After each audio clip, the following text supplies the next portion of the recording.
Derivado de las obligaciones del gobierno federal de presentar una ley de ingresos y un presupuesto de gasto, como lo conversamos en el bloque anterior, está también el de acompañar el llamado paquete económico con un documento marco de análisis denominado Criterios Generales de Política Económica. En él se documenta el panorama internacional en materia de comercio exterior, precios de materias primas como el petróleo, evolución de la política monetaria, tasas de interés, deuda pública y sobre todo la evolución reciente de la economía en materia de inversión pública y privada, consumo, gasto y deuda pública.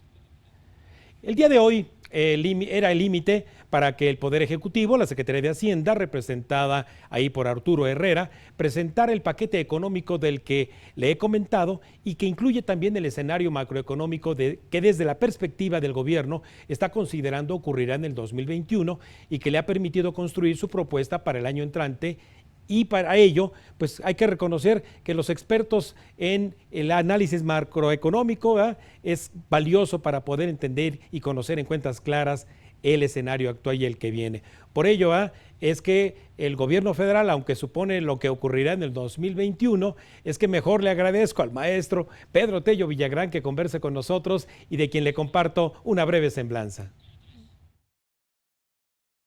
Pedro Tello Villagrán actualmente es asesor económico del presidente de la CONCAMIN. Ha sido asesor económico en organismos empresariales como Canacintra, la Cámara Nacional de la Industria Textil, la Confederación de Asociaciones de Agentes Aduanales de la República Mexicana y la Cámara Nacional de Desarrolladores de Vivienda.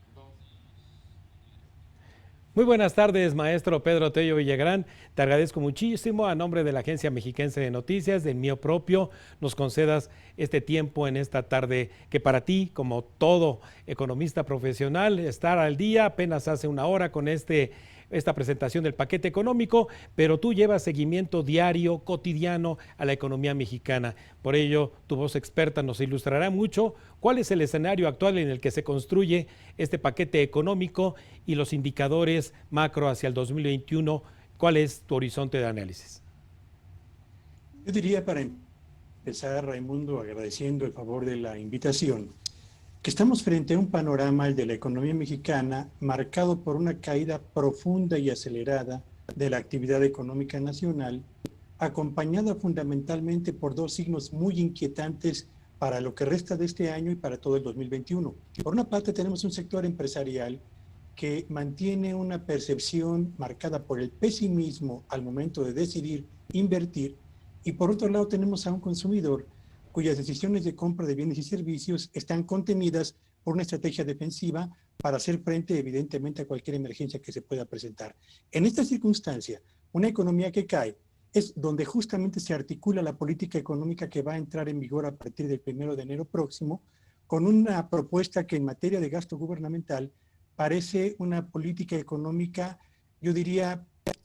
contraccionista, sin auténticos estímulos para impulsar la reactivación de la inversión por una parte y del consumo por el otro, y que parece más bien dejar a la economía mexicana con el objetivo fundamental de mantenerla a flote, más que emprender el camino con un rumbo previamente definido, Raimundo. Pedro, tú mejor que nadie, ¿verdad? Por la revisión cotidiana que haces de toda la información, tendrás en el mapa de ruta que hemos seguido en los años anteriores para la construcción del presupuesto, el que en la Cámara de Diputados de repente echan las campanas al vuelo con precios de petróleo, que si el tipo de cambio, en este caso serán quizás entrega de remanentes del Banco de México. ¿Cómo están articulados estos indicadores del mercado real, como es el petróleo, como son las tasas, como es el tipo de cambio, en lo que cabe en la posibilidad de esperar de que este gobierno dé un golpe de timón? Es interesante la pregunta, Raimundo, porque tradicionalmente lo que las autoridades estiman como el escenario económico en el cual se habrá de mover la planta productiva y la sociedad mexicana en el año siguiente suele quedarse muy por debajo o muy alejado del comportamiento real de los signos vitales de la economía mexicana. Vamos a los datos concretos. Para el próximo año, la Secretaría de Hacienda está pensando que la economía mexicana va a cerrar con un crecimiento del 4.6% respecto al nivel de actividad económica con el que habremos de cerrar el año 2020. La verdad es que ese es un pronóstico que me parece alejado de la realidad, difícil de cumplir, considerando sobre todo que la mayor parte de los impactos sobre inversión, sobre consumo y sobre desempeño en la generación de riqueza se van a sentir en el último tramo de este 2020 y particularmente durante la primera mitad al menos del año 2021.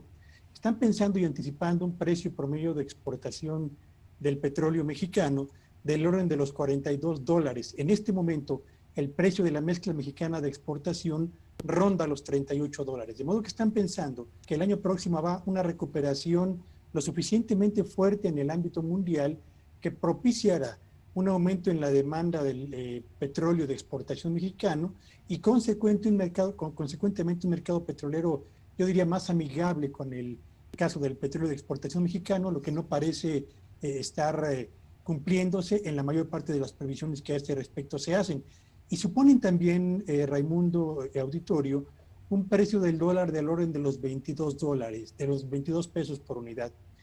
Yo creo que en materia de tipo de cambio, al margen de que se pueda cumplir o no dicho pronóstico, estamos construyendo un escenario que en conjunto con el crecimiento esperado, con el desempeño que se anticipa de la inversión productiva y con el comportamiento que van a tener los hogares en la compra de bienes y servicios, me parece que difícilmente se va a cumplir el escenario previsto y consecuentemente difícilmente se van a alcanzar las metas de ingresos tributarios, que son al final del día la base a partir de la cual se construye el presupuesto de egresos previsto para el próximo año. Así que estamos frente a un panorama ciertamente muy complicado, un gobierno con un estrechísimo margen de maniobra y con previsiones en materia económica y de gasto gubernamental que apuntan más hacia la contracción de la economía antes que a una reactivación ordenada de la planta productiva.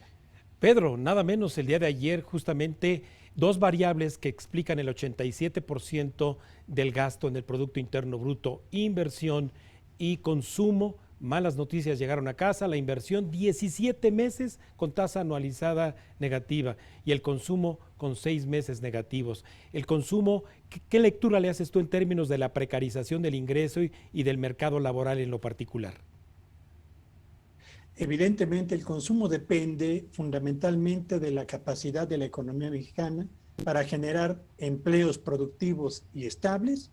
pero además empleos con niveles de ingreso salarial lo suficientemente atractivos e interesantes. La verdad es que si vemos la trayectoria del mercado laboral mexicano en los últimos años, tenemos que concluir que no estamos generando empleos en la cantidad necesaria, pero tampoco empleos con la calidad que requeriríamos en materia de ingreso salarial para poder suponer que ese motor, el del consumo interno al que acabas de señalar, va a reaccionar con la fuerza y la consistencia suficiente para arrastrar al resto de la actividad económica nacional. Y como no esperamos tampoco que otro factor que apoya al consumo, como es el crédito bancario, vaya a registrar en el año 2021 un repunte consistente, bueno, pues tenemos ya dos factores relevantes, empleo y financiamiento bancario, que difícilmente se van a convertir en pilares para el crecimiento del consumo y consecuentemente de esa importante, yo diría, vía de sostén o motor del crecimiento de la actividad económica nacional. Y por la inversión y por lo que atañe a la inversión, Raimundo, bueno, yo creo que los datos son bastante ilustrativos. 17 meses con números negativos indican que los empresarios prefieren esperar a que se despejen las nubes que marcan hoy en día el panorama económico nacional antes de regresar a invertir, ampliar capacidades de producción y generar por esa vía un impulso a la actividad económica nacional. No pintan bien los pronósticos de clima para la economía al cierre del 2020 y tampoco para el 21. Vaya, Pedro, bueno, pues tremendo compromiso también de parte de los ciudadanos para poder entender en cuentas claras lo que ocurre en el marco macroeconómico, por lo cual pues te agradecemos como siempre este ángulo tan agudo de análisis que tienes cotidiano. Sigan a mi amigo Pedro Tello Villagrán en Twitter, ahí lo van a encontrar cotidianamente dándonos cuenta de lo que ocurre en nuestra economía. Muchísimas gracias, Pedro, te agradecemos mucho a nombre de la Agencia Mexiquense de Noticias. Buenas tardes a todos, muchas gracias.